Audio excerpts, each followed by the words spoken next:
Good evening. My name is Patrick Britton, and I work as an Associate Vice President at the Northeast Ohio Council on Higher Education. And I have for you what is a supremely exciting topic. It is career exploration. So I'm calling it What Is Your Thing? Turning your thing into a job. Please don't fall asleep on me. Hopefully the food will help you not do that. And here is the crux of my argument. This is it. Find a thing.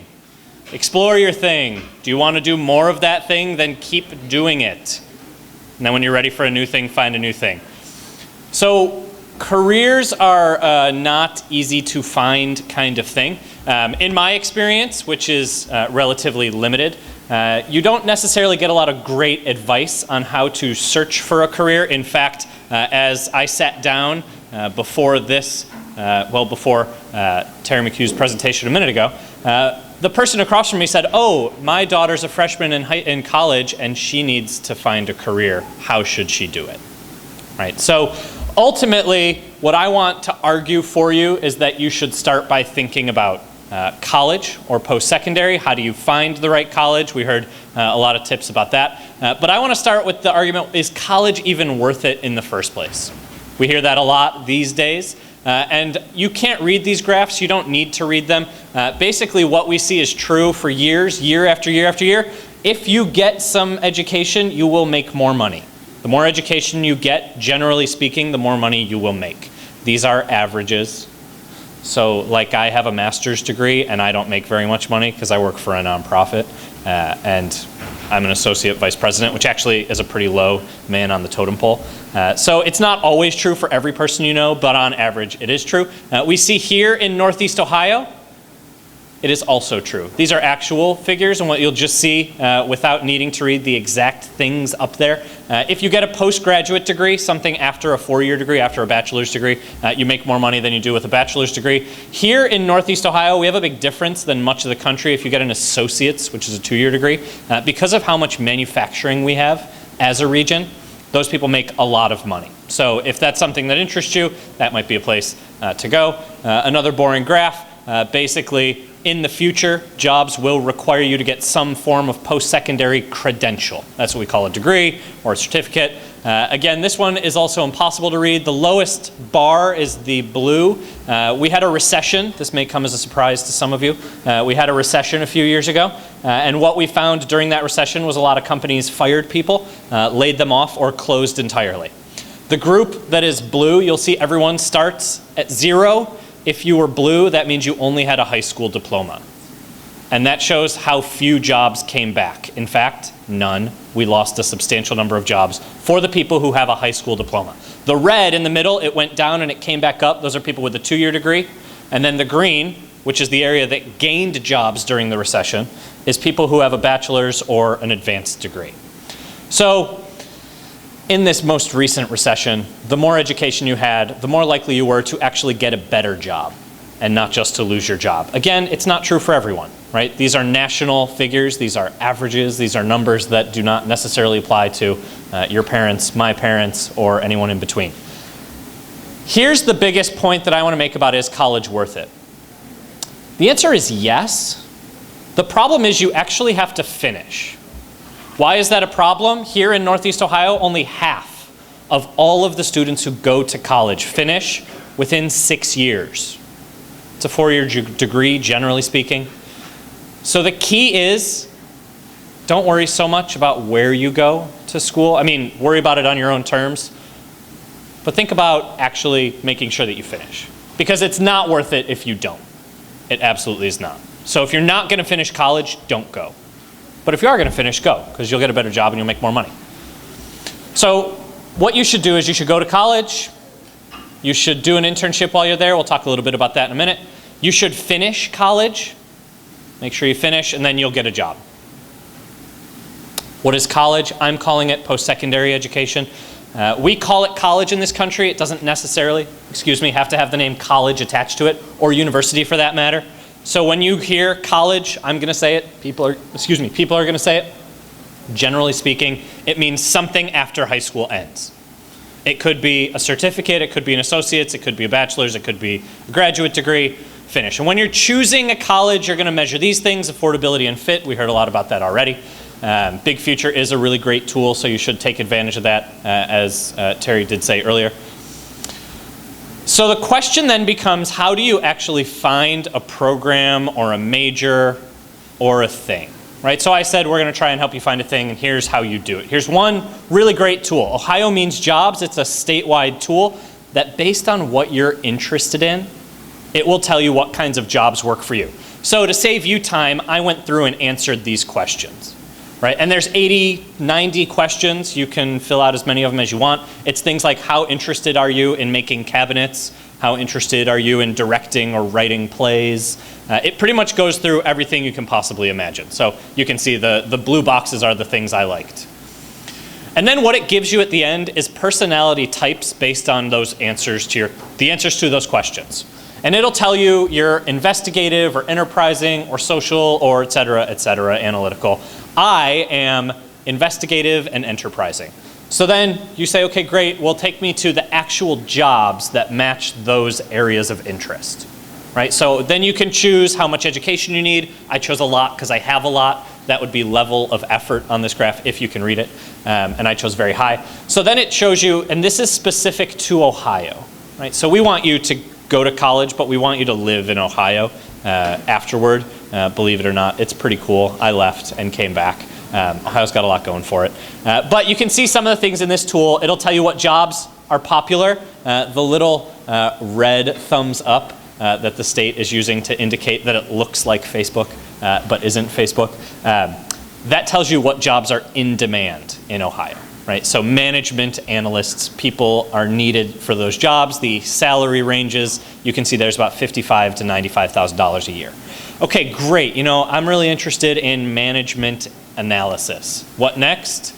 Well, the next step that it's going to tell you, you're going to click on that, it's going to show you what programs at what colleges in Ohio can get you to that job. Right? So it basically walks you through what you're interested in. You answer the questions and tell it that. It tells you what kind of personality you might have to fit different kinds of jobs. Then it shows you those jobs. Then it tells you where you should go to train for that job. Right? So that's all on the state's Ohio Means Jobs platform. Explore it on your own. It's a really useful tool. I chose Cuyahoga Community College because it's here in town. So there are alternative paths. Right? There are different ways to find what you like. I'm going to go back to this graph. Right? Find a thing. If you like it, keep doing it. How do you find a thing? Well, there's a lot of ways. You probably know what kinds of things you're interested in. At least I hope some of you know. In high school, I was interested in reading and sports. Those didn't really make a career for me. I did one of these personality inventories when I was in high school, and it told me my top 2 jobs were banker and professional baseball player. I would love to be a professional baseball player, but I didn't even play baseball in high school, so that was not a likely option for me. And banking, I was never that into math. So for me, nonprofit manager didn't really fit into any of those particular buckets. There are 4,500 different job titles that the United States tracks. I know probably 10 of them. You probably know a handful of them as well. 20% of high school students, when you take, I think it's the PSAT or one of the ACT tests, there's an interest inventory on it, and 20% of high school students indicate that they want a job in healthcare. And then when you ask what jobs in healthcare they know exist, they know doctor, nurse, ambulance driver, wheelchair driver, and pill lady, like the prescription, the pharmacist basically, right? Those 5 jobs, right? That's a general, that's how that, well, there's a lot more jobs than that. And the best ways to find what is out there are to do things like volunteer. They're to do things like talk to your counselors, join clubs or activities, get involved in different kinds of things. I have an exercise that we'll do in a minute. In fact, I'll just pass that out. I want to volunteer to pass it on. All right, take one and pass it around. Just take one. So when we're done here, but what I'm going to have you do is on your own fill this out for yourself. This is basically just a quick questionnaire to go through so that you have a sense of how you might start to do this. It is important that you not just specify that you want to be, I don't know, like a professional baseball player or to turn your band into your thing. The key that I want you to get when you're looking at this, when we stop to do it, is to actually think about what kind of thing you might want to be. What kind of job? If you've got one, great. But this questionnaire can start to give you a sense of the things that you need to do to get that job. So we'll take, I don't know, a minute and a half and look at these and write them down, write the answers down. If you have a pen, if you have your phone, you can write them in your phone. If you don't want to write them and you just want to think about them, that's fine too. But we'll give you a minute and a half just to look this over. I would highlight number 7, which is not on your questionnaire, it's on mine. What if the robots take your job? There's a lot of jobs that the robots will take, so.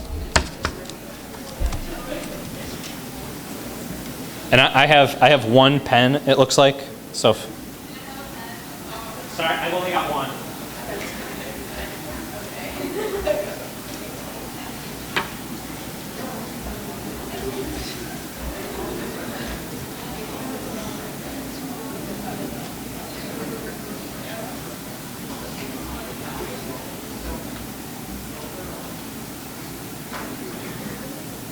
So while you're filling this out, I will answer for myself. What did I want to be when I was in high school? Employed. That was my answer at the time. Seriously, I wanted to be a writer. Why? Because I read lots of books, and that seemed like a job that was associated with reading lots of books. How did I learn about that job? By reading books. What college majors lead to that job? Turns out that that's not a good answer. That's not a good question.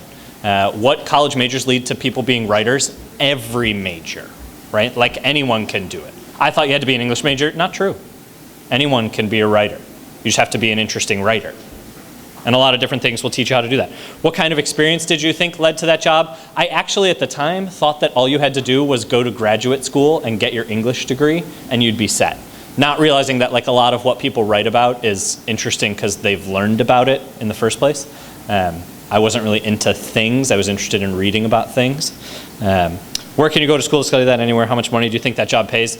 Turns out it pays very little if your career is to be a writer. How long do you think you'll work there? Well, I never ended up in that. So the idea here is start to think through the things that you get. Answer these questions. Because what's going to happen is if somebody asks you what you want to be and how you're going to support yourself, for whatever reason, college costs substantially more than it did just 10 years ago, and certainly more than it did 30 years ago. And your parents and me for my daughter, I'm going to want some sort of return on that investment. And that's really why all these questions come up. It didn't matter what you majored in when college cost $5,000 and you could pay for it yourself by working at a summer camp. It matters a lot more when it costs $60,000 and you're getting $30,000 in loans for 4 years and scholarships and you have to keep up your grades. So you want to start at least to think about the answer to what you're going to do afterward, what you're going to do when you grow up. So you can stop, you don't have to keep going. I'm going to keep going. So again, we're going to come back to how do you find a thing. I find that the best way to do it is job shadowing at your age. I hear from a lot of companies that have zero interest in hiring high school students as interns, but they almost all will take students to do job shadowing, which is basically where you follow someone around and see what they do. A lot of schools have you do this as part of a graduation requirement. Once you've done that, you're going to go and do an internship once you get in college. I would advise you to do 3 or 4 if you can. Find internships and do them. It's a really great way to explore a career. I've had 3 different careers in the last 10 years. I've been in high school administration, I've been a college admissions rep, and now I work at a nonprofit. If I'd been able to find an internship in a nonprofit when I was in school, I probably could have skipped some of the in-between and gone straight to the thing I wanted to do. Companies want interns, you want internships. You can do it at NeoIntern. That's our internship web portal. It's just for Northeast Ohio. Why you should intern: you will gain hands-on experience. You will find it to be valuable. You also can earn money.